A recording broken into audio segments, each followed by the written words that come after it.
इतनी बड़ी जिम्मेदारी दी, मैं उनका बड़ा एहसानमंद हूँ। और इंशाअल्लाह मैं उनकी जो उन्होंने मुझे जिम्मेदारी दी है वो जिम्मेदारी में इंशाअल्लाह पूरी करने की कोशिश करूँगा। हर इंसान के साथ रहूँगा और उनके सुख दुख में उनका दोस्त अपना हर चीज़ बन के उनके लिए हेल्प करने की सोचूँगा। और यही ख्वाहिश होगी मेरी कि मेरे अली भाई का नाम ना खराब हो मेरे लिए। हर चीज़ के लिए मैं उनके साथ में, हर चीज़ में इंशाअल्लाह हर चीज़ में उनकी इज्जत सर पे लेके चलूँगा, संभाल के इंशाअल्लाह। थोड़ा बोलता हूँ, कुछ बोलने में गलती होगा तो माफ करना। अल्लाह हाफिज़। जय हिंद, जय महाराष्ट्र। दूर से आया हूँ, खास हमारे छोटे भाई, इन सब को तो लोग जानते हैं, हाजी साहब के लिए जोरदार तालियां। देखो तालियां पे सरकार ने कोई टैक्स नहीं रखा। उसके बाद अरब सागर को पार करते हुए आए हैं हमारे हसन भाई, ओरिजिनल अरब एंड अरबपति, एंड हामिद भाई, हम सब की जान। ये यहाँ पर हमारा जो कार्यालय खुल रहा है, आप सबको इसमें जुड़ना है, समर्थन देना है। और यहाँ पर आपके सारे काम हामिद भाई करेंगे। कोई भी काम हो तो सीधा आपको हामिद भाई के पास आना है। हामिद भाई के लिए तो तालियां बजाओ यार, बेचारे बर्थडे। अरे हाँ, आज तो उनका बर्थडे। अरे केक कहाँ है? अरे केक कहाँ है? कहाँ से आ रहा है? कोरियर से आ रहा है? नो प्रॉब्लम, हम सब मतलब केक खा के जाएंगे, समझ गए? कोई भी यहाँ से केक खाए बगैर नहीं जाएगा। बहुत बहुत शुक्रिया आप लोग सबका मुझे यहाँ बुलाने का, और मैं भी इस संगठन का हिस्सा हूँ। बिल्कुल, महाराष्ट्र के अंदर हर जिले के अंदर 36 के 36 जिले के अंदर हम वाहतुक संगठन की नव भारतीय शिव वाहतुक संगठन के कार्यालय खोल रहे हैं। ये अपने आप में एक बड़ी बात है। मैं मीडिया के माध्यम से कहना चाहूँगा, कार्यालय की उद्घाटन के तो हमारे एक जिम्मेदारी हमको दी। ऑफिस बढ़ते जा रही है, इसका मतलब संगठन बढ़ते जा रही है, सभासद बढ़ते जा रहे हैं, लोगों की डिमांड बढ़ती जा रही है। आज मैं पिछले 15-16 सालों से कुरला कार्यालय में बैठता हूँ, जुमा के दिन 2 से 7, और जो भीड़ लग जाती है तो ये ऑफिस से एक बहुत बड़ा फ़ायदा होगा कि जो भीड़ लगती है, जो मैं कभी कभी ऐसा होता है कि 2 बजे बैठता हूँ, नमाज के बाद 9:30-10 बज जाते हैं, पूरे महाराष्ट्र से लोग आते हैं। तो हमने एक सोचा कि पूरे महाराष्ट्र के 36 जिलों से अपनी अपनी समस्या लोग लेके आते हैं, उनको मिलने में भी देरी हो जाती है, बहुत सारी चीज़ समस्या। और कई काम ऐसे दूसरे अल्पसंख्यक समाज के भी आते हैं, मुस्लिम समाज के काम रहते हैं, मुस्लिम, बौद्ध, क्रिश्चियन, जैन, सिख, पारसी समाज के सारे काम लेके जब आते हैं तो उस वक्त के ऊपर ये सारी चीज़ हम कर नहीं पाते। पर हर जगह जगह कार्यालय होने की वजह से कम काम डिवाइड होगा, और इसके अंदर हम बड़े पैमाने के ऊपर लोगों की मदद कर पाएंगे। आज राज्य में हमारी सरकार है, केंद्र में हमारी सरकार है, और सरकार के आज हमारे मंत्री है, ट्रांसपोर्ट विभाग हमारे पास में है। तो उस विभाग से जो रिक्शा वाले की जो समस्या है, मुंबई शहर में टैक्सी वालों की समस्या है, ट्रक वालों की समस्या है, बस वालों की, इस जगह पे बहुत सारे हमारे लग्जरी बस वाले भाई बैठे हुए थे जो गुजरात, राजस्थान, अहमदाबाद के रूट से आते हैं, और यहाँ पे उसका स्टैंड है। जो स्थानिक भूमिपुत्र है लेकिन उनकी गाड़ियाँ राजस्थान की वहाँ चलती है, यूपी चलती है। तो वो सारे लोगों की जो समस्या है, उस समस्या को इस ऑफिस के ज़रिए हम उनको काम करने में उनको भी सहूलत मिलेगी, और हमारी संगठन भी उससे बड़े पैमाने पे मेंबर बढ़ेंगे। तो मेंबर बनाना और मेंबरों के काम करना, काम को सलाम है।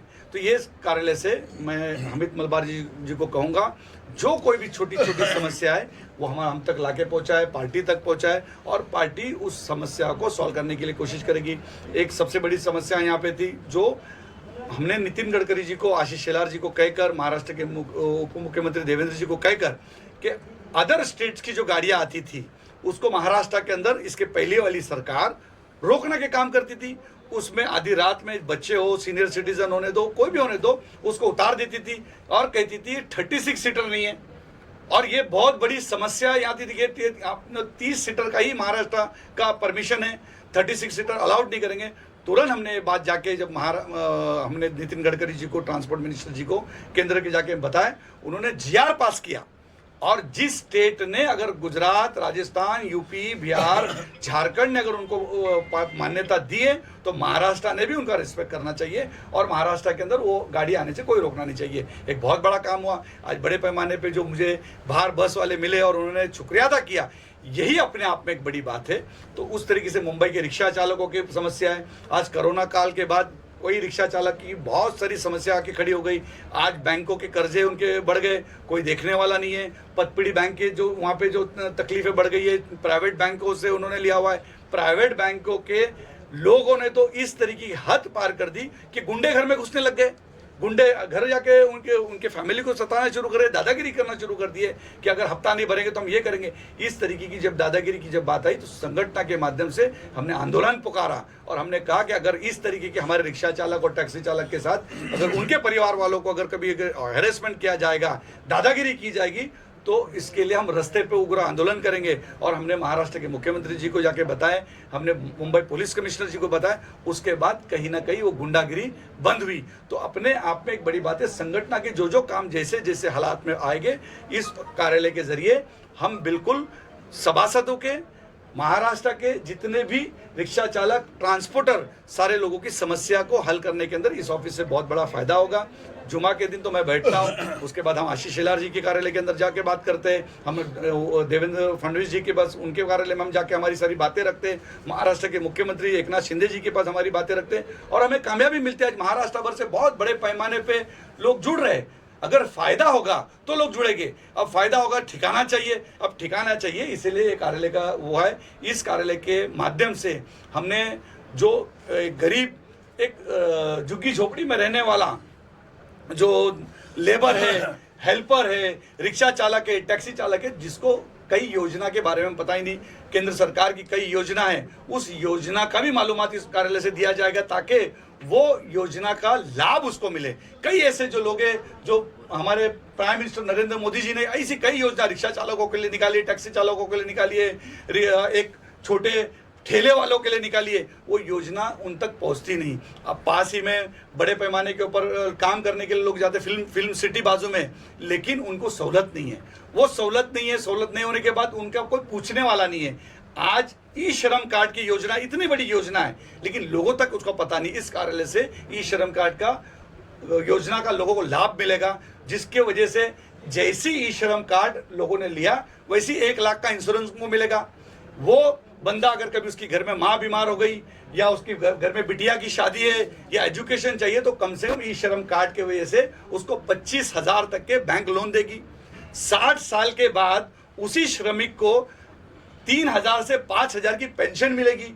तो ये सारी, जब अगर केला बेचने वाले को अगर पता चल गया, कि एक कांदा बटाटा बेचने वाले को पता चल गया, एक काम करने वाली, बर्तन मांजने वाली को पता चल गया, एक रिक्शा चालक को पता चल गया, इतनी बड़ी योजना हमारे देश के प्राइम मिनिस्टर नरेंद्र मोदी जी ने लेके आए और वो योजना का लाभ ही हमको नहीं मिल रहा है, तो उसका कोई फायदा नहीं होता है। तो इस कार्यालय से जगह जगह जो कार्यालय बनने जा रही है, मुंबई के कई शहर में, हर इलाके के अंदर कार्यालय हो गए, इसके बाद बैंड्रा का कार्यालय होंगे, चेंबूर होगी, घाटकोपर होगी, हर जगह जगह के हमारे मुंबई के भाजपा के अध्यक्ष आशीष शेलार जी, हमारे आमदार, उस कार्यालय का उद्घाटन करेंगे। लेकिन उद्घाटन तो होगा, हम सब कर रहे हैं। आज विनोद शेलार जी आए, उन्होंने अपनी बातें रखी, लेकिन उसका फायदा पार्टी को, उसका फायदा लोगों को, आम जनता तक के जाना चाहिए। इतनी सारी योजना केंद्र सरकार की, राज्य सरकार की योजना उन तक जाती नहीं है। हमारा रिक्शा वाला उससे महरूम रहता है। एक मुंबई शहर के एक शान मानी जाती है।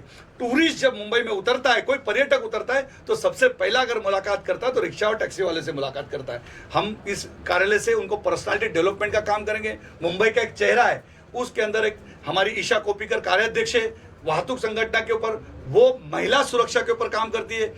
एक दिन हम यहाँ देखें, महिला सुरक्षा के ऊपर हम काम करेंगे, ताकि महिलाओं को रात में जब जाते हैं तो एक अपनी कुछ सेल्फ का सुरक्षा करने के लिए, डिफेंस के लिए उनको फायदा पहुंचेगा। तो ऐसी कई चीज़ों के ऊपर हम काम करेंगे ताकि ज़्यादा से ज़्यादा मुंबई शहर के अंदर, गोरेगांव के अंदर, गोरेगांव परिसर के अंदर वाहतुकदारों को बड़ा फायदा होगा। एक और सवाल हाजी अरफत जी आपसे। दूर का भाड़ा, लंबा भाड़ा, जो ये बहुत सालों की प्रैक्टिस है, लेकिन आपने समझना चाहिए कि एक रिक्शा चालक जब सुबह घर से अपने निकलता है, मैंने उसके ऊपर छोटी छोटी कई ऐसे 200 से 250 फिल्म हम बना रहे वाहतुक संगठन के माध्यम से कि रिक्शा वाले की समस्या क्या है और पैसेंजर की समस्या क्या है, पैसेंजर क्या सोचता है और रिक्शा वाला क्या सोचता है। रिक्शा वाला जब अपने सुबह घर से जब निकलता है तो कोशिश करता है, जब दरवाजे पे जाता है तो उसकी बीवी उसको कहती है आज राजू का स्कूल का फीस भरना है, माँ की दवाई लानी है, दिवाली आ रही है, रमजान आ रहा है, तो उसके दिमाग में वो चलता रहता है कि मैं आज लंबा भाड़ा मिलेगा, आज मैं ज़्यादा डबल शिफ्ट का काम करूंगा और ज़्यादा पैसे कमा के घर जाऊंगा और मेरे बच्चे की फीस भरूंगा,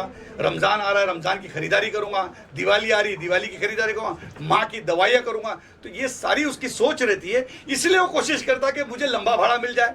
तो उसके ऊपर हमने बहुत सारी बातें हम क्लियर करेंगे। और रही बात छोटे भाड़े की, तो हमारा रिक्शा चालक कभी भी इस तरीके से नकारता नहीं।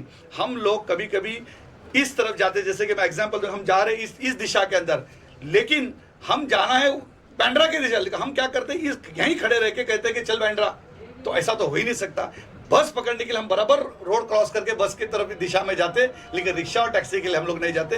ये कहीं ना कहीं पैसेंजरों की इच्छुक होती है और पैसेंजर बोलते हैं अपने भाड़ा नाकारा। हमारा रिक्शा चालक और टैक्सी चालक भाड़ा नाकारता नहीं और उसको फाइन पड़ जाती है और फट से फ़ोन उठाते और आरटीओ को फ़ोन करते हैं और उसको 1500 का फाइन होता है। मैं जनता को कहूँगा कि एक रिक्शा वाला दिन भर मजदूरी करता है, मेहनत करता है, तब जाके 100 रुपये कमाता है, और वो जब 100 रुपये कमाता है तब जाके उसका घर का चूल्हा जलता है। लेकिन आपकी लापरवाही की वजह से, आपकी गलती की वजह से उसको 1500 का फाइन पड़ता है। मैं आपको कहूंगा कि जिस तरीके से बस को आप सहूलत देते हैं, बस के लिए बस स्टॉप क्रॉस करके जाते हैं और उस बस में उस दिशा की उस नंबर की बस में आप जिस तरीके से बैठते हैं, उसी तरीके से रोड को ध्यान में रखते हुए, रोड क्रॉस ना करते हुए ऐसे लोगों को अपनी गलती का उनको सजा मत दो, यही मैं आपसे विनती करूंगा।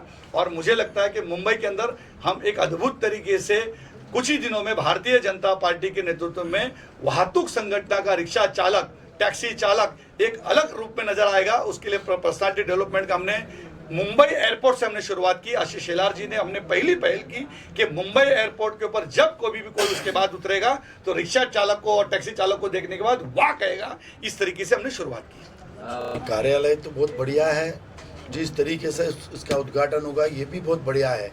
और मैंने मेरे भाषण में भी कहा था कि जब कोई ऑफिस होता है, कार्यालय यानी कार्य अधिक आलय, तो कार्य का घर यानी कार्यालय, तो जब कार्यालय होगा तो लोग आएंगे, लोगों को इधर आने के लिए एक एड्रेस रहेगा, उनकी तकलीफ़ें सुनने के लिए यहाँ कोई रहेगा, यहाँ नहीं रहेगा तो यहाँ पर का नोट होगा, उसको फीडबैक मिलेगा, उसके सुझावों को ध्यान में लिया जाएगा। तो एक वास्तु जब कंटिन्यूस डेडिकेटेड कुछ चीज़ के लिए होती है तो उसका रिजल्ट आना ही है। और सबसे बड़ी बात हाजी भाई ने भी ये बोला है कि पूरे मुंबई में 36 जिलों में सब जगह वो ये करने वाले हैं, 36 जगह कार्यालय खोलने वाले, तो काम का स्पीड और बढ़ने वाला है। और वो जब बढ़ेगा तब जो निगलेक्टेड सेक्शन है सोसाइटी का है, जैसे ये ड्राइवर और ये सेक्शन निगलेक्टेड है। हमारे पार्टी के द्वितीय अध्यक्ष दीनदयाल उपाध्याय जी का एक वाक्य है, सभी प्रश्न राष्ट्रीय स्वरूप के नहीं होते, विचार राष्ट्रीय होना चाहिए लेकिन उसका क्रियान्वयन मोहल्ले में होना चाहिए। अगला वाक्य उनका बहुत इम्पोर्टेंट है, जो ध्यान में रखकर हम सब भारतीय जनता पार्टी के लोग काम करते हैं। उन्होंने कहा है, जो पक्ष छोटे से छोटे व्यक्ति की छोटी से छोटी समस्या सुलझाएगा वही बड़े से बड़ा पक्ष होगा। तो हम अंतिम व्यक्ति की समस्या को ध्यान में रखकर, छोटे व्यक्ति की समस्या को ध्यान में रखकर अपना काम कर रहे हैं। और मुझे लगता है जैसा इन्होंने कहा, टैक्सी हो, रिक्शा हो, सब छोटे लोग होते हैं, दिन भर मेहनत करते हैं, पसीना बहाते हैं, बहुत रिजेक्शन सुनते हैं, और कभी कभी जैसे कुछ बदलाव सिस्टम में हो जाता है तो पहला उसका फर्क उसके ऊपर पड़ता है, पेट्रोल महंगा होना, डीजल महंगा होना, इसके बावजूद भी वो काम करते रहता है। तो उसकी समस्या सुनने वाला और उसके लिए झगड़ा करने वाला, उसकी समस्या को रखने वाला सही व्यक्ति मिलना चाहिए, जो हाजी भाई के रूप में हमें मिला है। और उनको सपोर्ट के लिए इस तरह के कार्यालय खोल रहे हैं। तो मुझे लगता है आने वाले दिनों में इस समस्याओं में कटौती आएगी और कुछ अच्छे सजेशंस है जो गवर्नमेंट तक भी जाएंगे। यानी ब्रिज का काम सभी टैक्सी ड्राइवरों के, ट्रांसपोर्ट लोगों के बीच में और सरकार के बीच में एक ब्रिज का काम, यहाँ की समस्या वहाँ लेके जाना और वहाँ से जो भी जीआर में या कुछ डेवलपमेंट में आता है वो नीचे तक पहुँचाना, ये सभी काम ये कार्यालय करेंगे। अमित जी, आपका क्या कहना है? इतनी बड़ी जिम्मेदारी हाजी अरफात जी ने आपके कंधों पे दी है, क्या आपका प्लान ऑफ एक्शन है? किस तरह से आप अभी करोगे? अजय भाई ने मुझे इतनी बड़ी जिम्मेदारी दी है तो मैं कोशिश करूँगा जिम्मेदारी की कि हर काम जैसे हर इंसानों का साथ दूँ। हमारे ट्रांसपोर्ट में जिसमें स्टैंड वगैरह हर चीज़ ट्रांसपोर्ट का क्या भाई मेरे भाइयों का सबका साथ दूँ, तो वो हिसाब से हर चीज़ कोशिश करेंगे जितना हो सके कि पूरे की पूरी लोगों के साथ हेल्प करूँ, उनके हर सुख दुख में जाऊँ, हॉस्पिटल में जाऊँ, हर इंसान को उसको परेशानी हो उसकी परेशानी का मैं रास्ता निकालूँ, यही चाहता हूँ। और सर एक सवाल आपसे है, ओला उबर या बाकी जो प्राइवेट कंपनियां हैं उनसे कहीं ना कहीं चाहे रिक्शा वाले हो या टैक्सी वाले हो, उनके भाड़े काफ़ी कम हुए पिछले कुछ सालों से, और टैक्सी ऐसा लगता है टैक्सी वालों या रिक्शा वालों को थोड़ा सा नज़रअंदाज कर दिया गया है और प्राइवेट व्हीकल्स थोड़ा ज़्यादा सड़कों पर है, उससे भीड़ भी बढ़ी है, बहुत सारी चीज़ें हुई हैं। थोड़ा सा नहीं, बहुत नज़रअंदाज किया गया है। मुंबई शहर के अंदर जो हमारे बुजुर्ग रिक्शा चालक, टैक्सी चालक, मैं आज देखता हूँ जब छोटे थे जो नाके पे खड़े होते थे, हमको स्कूल छोड़ने जाते थे, आज उनको ऐसी परिस्थिति आ गई कि सुबह 7 बजे को भाड़े के लिए खड़े होते कि दोपहर में 12 बजे तक उनको भाड़ा नहीं मिलता।